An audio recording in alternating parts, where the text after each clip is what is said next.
ដែលយើងបានធ្វើនេះយើងបានធ្វើរឿង2ក្នុងរយៈពេល9ខែនេះ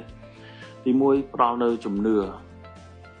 ពីសំណាក់ប្រជាជនកម្ពុជាមករាជរដ្ឋាភិបាលនិងអ្នកបន្តវេន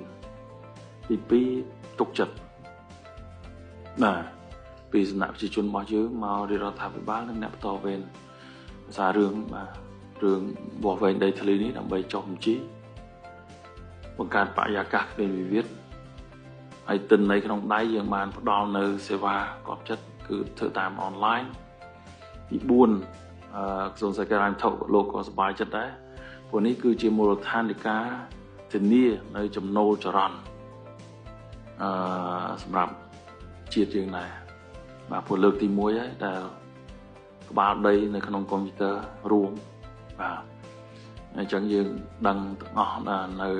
ក្បាលដីនៅតាណាខ្លះនៅណាខ្លះហ្នឹងហើយអាចរៀបចំពន្ធយ៉ាងម៉េចហ្នឹងគឺបានតាមនឹងទាំងអស់បាទហើយជាលើកទី1ក្នុងប្រវត្តិសាស្ត្រខ្មែរយើងដែលយើងបានចុះជីដីប្រចំបារាំងចាប់ផ្ដើមឆ្នាំ1800ជាងហើយជាពិសេស1920ហ្នឹងគាត់ច្រើនប៉ុន្តែ79មកយើងគិតគូរឡើងវិញតែ